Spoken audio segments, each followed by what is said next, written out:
Thank you and welcome everyone to my talk. Today I will be presenting on fake presidents and how to defraud them. First, short introduction about myself. Then I'll jump right into fake president frauds, what it is, what the psychology behind fake president frauds actually make it work. We'll discuss some prominent cases that we have seen recently in news with you to further elaborate on how to avoid being scammed, what kind of mitigations can be put in place in order to avoid becoming victim of these cases. So first to me, who am I? My name is Florian Lukavsky. I work for Consult.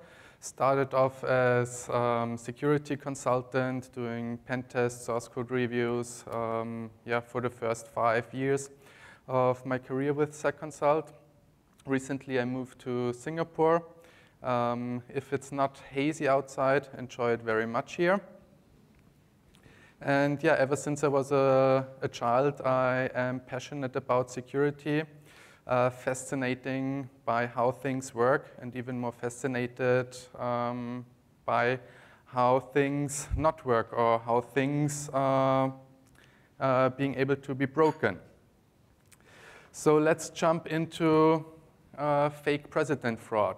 What is a fake president fraud? Also goes by business email compromise or fake CEO fraud. Basically, it's a sophisticated scam. It uses social engineering techniques, so mostly a combination of spear phishing or voice phishing. So also telephone communication is involved. It targets virtually any business.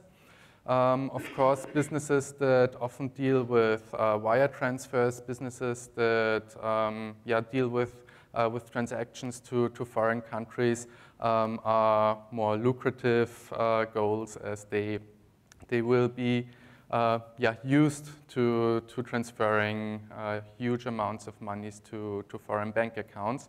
And this is also the goal of fake president fraud, to get the companies to conduct unauthorized transfer of funds.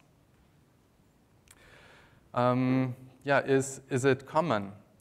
The FBI, together with the CS3, published some statistics about fake president fraud. One recent published, so back in mid of 2015, so almost one year ago. There were 8,000 cases reported to the FBI with a total loss of $800 million US. The more recent numbers that were published by the IC3 in May 2016, so just a few months ago. So it's for a duration of only 9 months, we actually see an increase of 14,000 new cases. Not only in the US, but I think it includes victims in 100 countries. And also the amounts increased drastically. So a loss of another 2.2 billion US dollars. So the fraud not only became more common, but the fraudster only became more greedy. So when we do the calculations with the first numbers published, the average loss was around 100K US, whereas now the average loss increased to 160K. So what are the stages of fake president fraud? So in the first stage, of course, the fraudster has to establish contact with the victim organization somehow. He has to create a pre-con, some kind of setup, some kind of scenario, like a takeover of another company or a huge purchase that that is due in some foreign country. The adversary usually impersonates a more senior role, so CEO of a company, president or senior manager of a company, and he targets victims within the organizations that are responsible for wire transfers that are in the account payable department. So he has to do quite some recon in order to get this information together to come up with a more or less realistic scenario for the victim organization to actually fall for the scam. And then in the end, if everything goes well, he will request for a wire transfer and wait for the money to come through. But why do fake president frauds actually work? Yeah, like any social engineering attack, also with fake president fraud, the fraudsters rely on basic principles. So authority for one. We all grow up with listening to our parents, with listening to our teachers. So we are taught that yeah, we have to follow the orders of superiors, of authorities. So this makes president frauds quite effective. Someone impersonating the CEO, so you actually think you deal with a godlike figure. So this makes you follow his instructions. Another technique that is often used is scarcity or urgency. So to create some kind of pressing matter, so giving deadlines, time limits, that it has to happen now, that it has to happen today, in order to get the employee to bypass regular processes, regular procedures that are in place. Also obligation. Often we see that the victims are required to keep it secret because it's a non-public takeover or it's a personal favor that has to be done. And another concept like ability or reciprocity. So the victim actually feels special because the CEO, who he may never have spoken to before, actually chose him. So he's proud that he can help the CEO and that the CEO discusses the topics very friendly and very openly with him. So that makes him trusting and actually do as he was asked more likely. And finally, pressuring the victim, also a very successful technique. So whenever the victim starts to doubt certain activities, to increase the pressure to push over responsibility to the victim, telling him that if the deal fails, it would be all his fault, etc., etc. So some cases that we have seen in the past. I picked out only a few, not to bore you with over 20,000 cases that were reported to authorities. One of the early cases in 2014, US commodities trader who was attacked by fraudsters. They actually lost 17.2 million US dollars. Also in 2014, Metal was attacked, US manufacturing company. They were lucky though. They managed to work together with Chinese police authorities and recover the lost funds. Ubiquity became victim in 2015, lost 46 million US dollars, was able to recover at least a portion of it. Even banks, Belgian bank, Crayland, fell victim in 2016, lost 70 million euro. One prominent case, or at least prominent for me because of my Austrian background, Austrian aviation supplier FAAC, who became victim of president fraud and lost 42 million euro, and it even cost the CEO his job. And just 2 weeks ago, Leonie, German manufacturing firm, made a press release that they lost 40 million euro as well. So what we can see that it is this kind of fraud is not specific to any industry, not specific to company size. So it can virtually hit everyone. And also speaking to friends at accounting departments, all of them, or many of them, at least know of attempted frauds in their firm. So what can we do to avoid being scammed? What kind of mitigations can we put into place? Well, there are 2 areas where we can tackle. One is on the organizational side, and the other is on the technical side. So on the organizational side, first and most important, increase the awareness of our employees. I cannot stress this.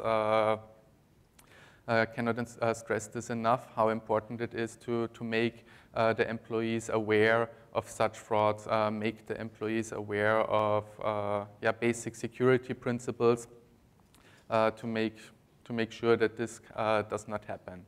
Additionally, defined processes need to be in place so that we are able to deal with such kinds of situations. We can put 2-factor verification for unusual transfers, for new recipients, to have at least 2 people check the legitimacy of the wire transfer. Also, what's important to limit the information that is publicly available about the company. So to be aware that there's in social media networks, on the homepage, to rethink what kind of information you publish about your organization. Limiting this kind of information will make it harder for the adversaries to come up with a plausible pretext. Also enforce strict use of business email addresses for any business matters. So you don't want your employees going off with their Gmail or Outlook addresses to deal official matters. And finally, report also attempts, not only successful frauds, but also attempts to law enforcement to make sure that actions can be taken, that the email addresses can be taken down, that accounts can be shut off. On the technical side, there are also some simple steps that you can do in order to mitigate the risk of becoming a victim to such fraud. First, there's no reason your mail server should or must accept email addresses from your domain from other email servers. So just block them. This will make it more difficult for fraudsters to actually spoof email addresses to come up with a realistic scam. You can implement email signatures, use encryptions like SMIME or PGP. You can mark any emails that come from external sources. So often we see that fraudsters would register a domain name that has a very similar spelling or looks very similar to the original domain name. So to make sure that the employees do not mistake this domain name, we can mark external emails as external in the subject line, for example. We can warn employees before they send emails to external sources. yeah, use strong authentication for any webmail access, so for Outlook web access, for example, to make sure or to make it more difficult for adversaries to hijack your mail accounts. And also you can scan for similar looking domains in order to predict such kind of scams from arising. But yeah, so these are the mitigations you can put in place in order to prevent it. But of course, you can also play with the scammers, defraud the fraudsters. So one interesting case where I like the irony of the situation, a French guy actually sent Locky crypto ransomware to a fraudster and got them to encrypt their hard disk drive. Also, if you're ever bored, 419 ether always makes a great read. It's about scamming the scammers. So one of those guys actually got his scammer to get a tattoo.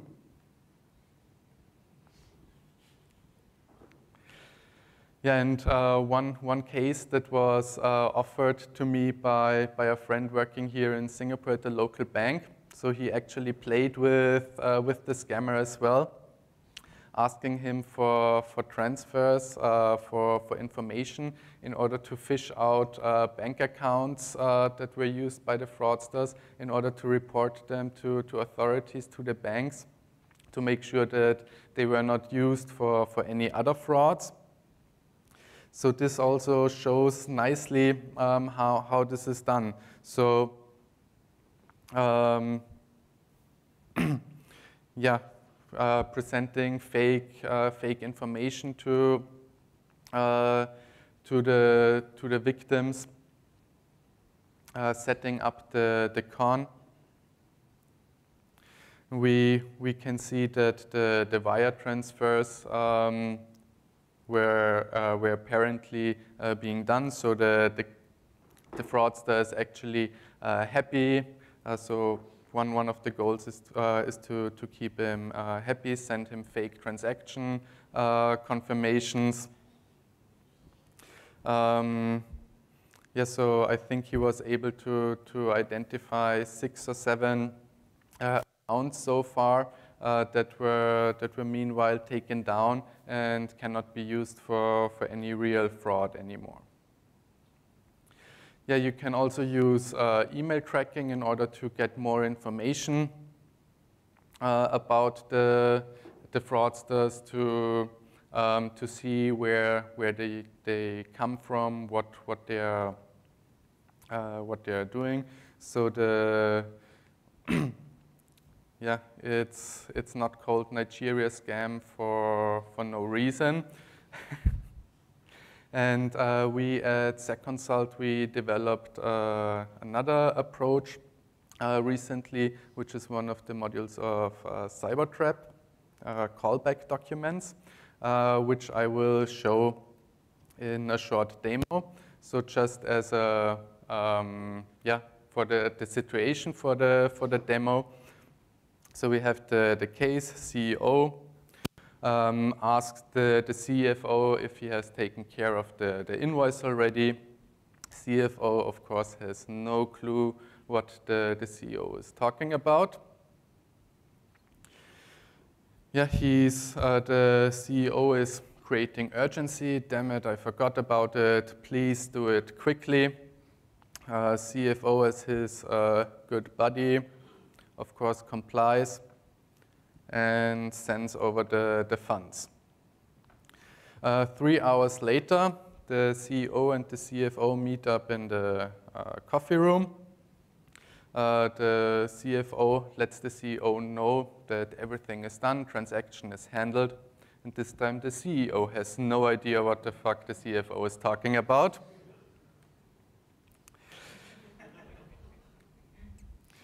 Yeah, so they figure out they were actually part of a scam. So the CEO was a fraudster. But what if you could actually identify the fraudster? This is where the SEC Consult, SEC Defense squad comes in and sends a callback document to the fake CEO.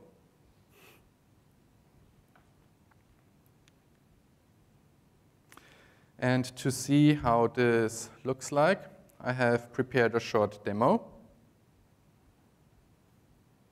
Actually live, so pray to the demo gods that everything will be working well.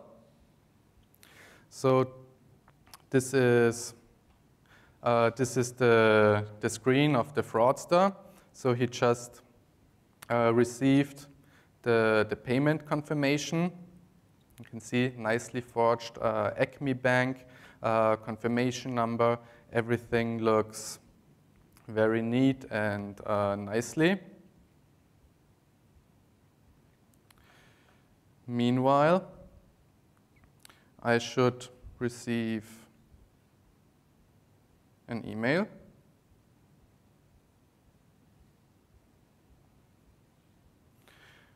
with some information about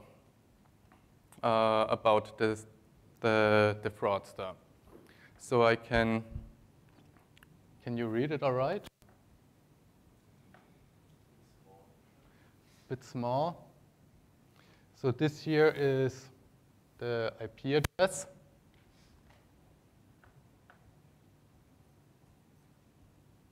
So we can actually check out where the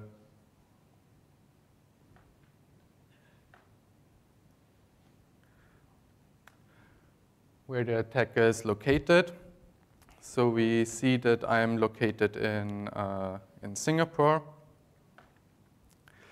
but we also get the net hash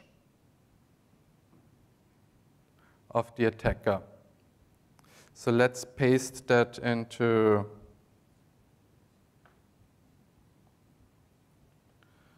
a hash file.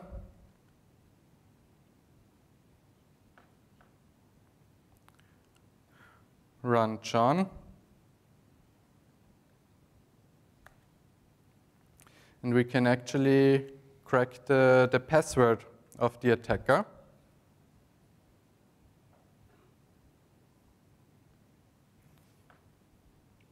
And hopefully use it to log into his Outlook account.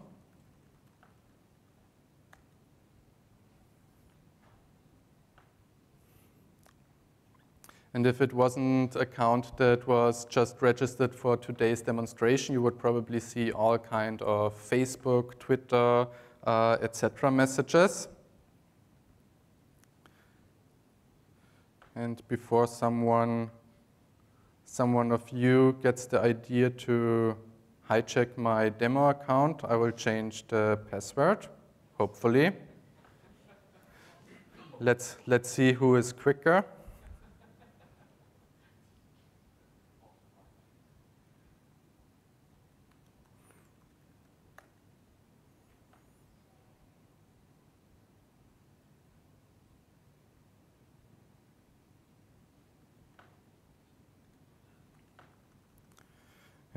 With that speed.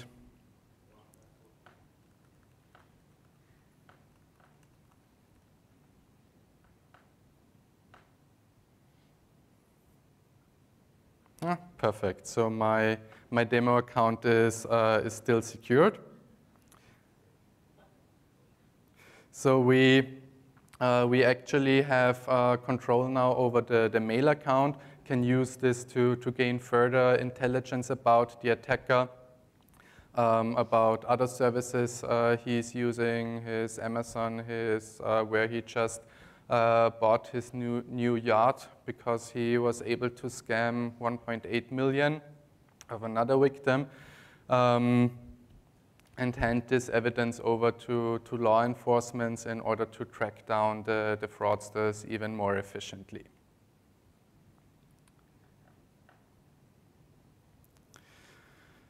Good. This concludes my talk. Any questions? Okay. So, any questions from the floor?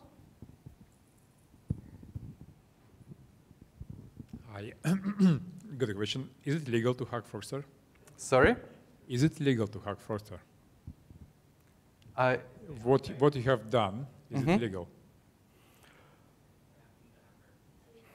Aha.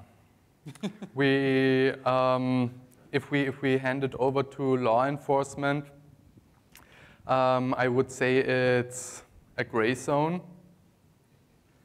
And I don't think that the attacker would press any legal charges.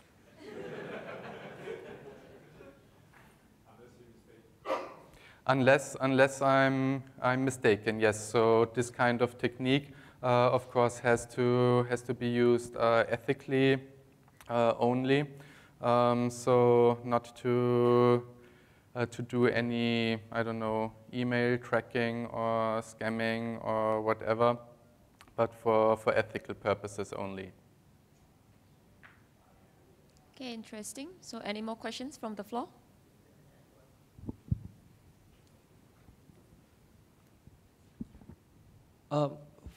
The way I see it, right, when you get the IP address, I think it's more towards the ISP level kind of IP address. So you are not able to identify the exact geographical location of the scammer. So I think there still is a challenge there for you to actually identify exactly where they are. So does your callback documents able to actually fish out the GPS location so that, you know, we know exactly are they doing in Starbucks or rather than the ISP operated itself? Yeah.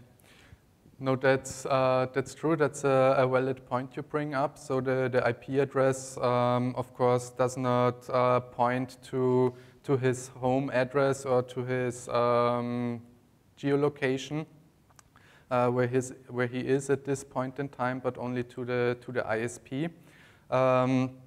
This is also where the reason why we are looking to get further information about the attacker. So the username will be very relevant. There's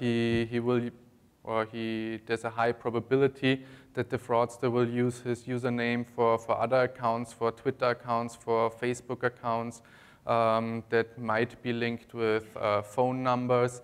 So you get more and more information that you can actually hand over to law enforcement in order to close this gap. Thank you. Okay, thank you, Florian. So let's applause. Thank you. Thank you. And